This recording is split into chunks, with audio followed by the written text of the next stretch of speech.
नमस्ते साथीहरू, हजुर सन्चै हुनुहुन्छ? म आशा गर्छु हजुर सन्चै हुनुहुन्छ। आज असोज 13 गते विशेष गरेर नेपाल र इन्डिया दुवै देशमा मनाइने हिन्दूहरूको महान चाडपर्वको यो 13औं दिन रहेको छ भने अनि अनि आज तपाईतिर कस्तो भइरहेको छ माहौलहरू? पक्कै पनि आशा गर्छु रमाइलो भइरहेको होला। तपाईहरू आफ्नो ठाउँमा रमाइरहनु भएको होला र मेरो कामना पनि यही नै हो, तपाईहरू शान्तिमा हुनुहोस्, रमाउनुहोस्, कहीँ कतै झैझगडाहरू नगर्नुहोस्, कहीँ कता है केही कुराहरूमा कसैसँग असमझदारीता भए तापनि यो दिनहरूमा सहेर राम्रो र शान्तिसँग बस्नुहोस्, यही नै ठुलो कुरा हो। तर म आज के व्यक्त गर्न गइरहेको छु भन्दाखेरि मैले देखेको चाहिँ मेरो बसेको वरपर पनि धेरै होहल्लाहरू भइरहेको हुन्छ। परिवारहरूमा झैझगडाहरू भइरहेको हुन्छ अनि मनमा लागेर आउँछ के साथी, मान्छेको जिन्दगीमा किन यसरी यस्तो धेरै किन झैझगडा अशान्ति किन गर्नुभयो होला जस्तो लाग्छ क्या। अनि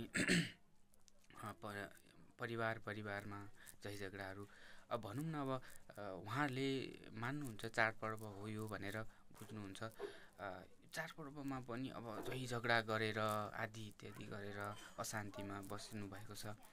यी कुराहरूले मलाई नमजा लाग्छ। अनि अर्को कुरा चाहिँ देश विदेशमा हेर्छौँ, विश्वभरि ग्लोबल्ली हेर्छौँ भने पनि विभिन्न प्रकारका समाचारहरू हामी सुन्न पाउँछौँ। युद्धहरूको, अशान्तिहरूको बारेमा है, दुःख पीडा मृत्युको बारेमा हामी सुन्नु पर्छ। यो त संसारको एउटा चलन चल्ती वा एउटा रीत नै हो भनेर बुझौँ।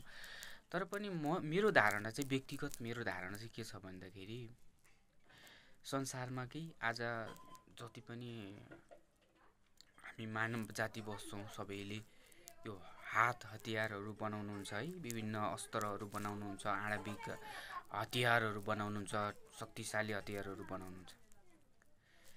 यो सबै के का लागि भने युद्धकै लागि त हो नि है। कसैले अर्को शत्रुले आक्रमण गर्यो भने हामीले पनि जवाफ स्वरूप त्यो उत्तर दिन सकौँ भन्ने नै हो नि त। त्यो हिसाबले चाहिँ उहाँहरूले चाहिँ तयार पार्नु भएको हो। तर मेरो व्यक्तिगत विचार चाहिँ यस्तो नभइदिएको हुन्थ्यो भने है, आवश्यकै छैन। यदि प्रेम हुन्थ्यो भने सबैले एकअर्कालाई प्रेम गर्न सक्थ्यो भने है, आफ्नो छिमेकीलाई आफैलाई जस्तो प्रेम गर्नुपर्छ है भनेर प्रभुले भन्नुहुन्थ्यो।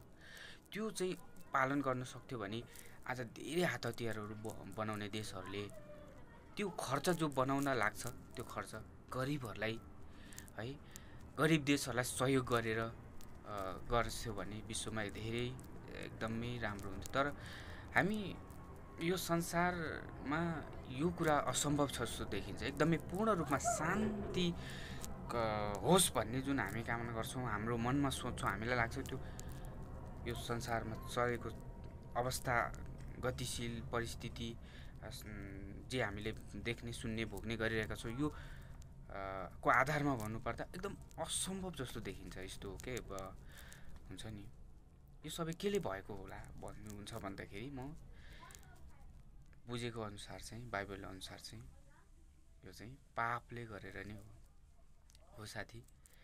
संसारमा पाप छ, त्यसले मानिसलाई है शान्ति रहनै दिँदैन। हेर्नु न, कोरोनाको समय आयो, भूकम्पको समय आयो, त्यतिखेर अशान्ति थियो। केले अशान्ति ल्यायो सबै मानिसहरूमा?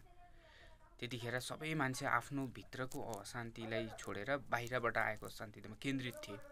त्यस्तै कोरोनाको समयमा है, महामारीको समयमा त्यसरी केन्द्रित हुनुहुन्थ्यो। अब आजको समयमा पनि अहिले ती धेरै शान्ति हुँदा पनि मानिसहरू झैझगडा गरेर बसिरहेको हुन्छ। हो, यही कुरा चाहिँ मलाई मन नपरेको हो। भिडियो लामो हुन गएको छ, क्षमा प्रार्थी छु। यो भिडियो यतिसम्म हेरिदिनु भएको लागि हजुरलाई धेरै धन्यवाद। परमेश्वरले हजुरलाई धेरै आशीर्वाद दिउन्। म प्रभुमा विश्वास गर्ने भएको हुनाले तपाईहरु कतिलाई मन पर्दैन होला, मलाई पनि माफ गर्नुहोस्। यो मेरो आफ्नै आस्था विश्वास अनुसार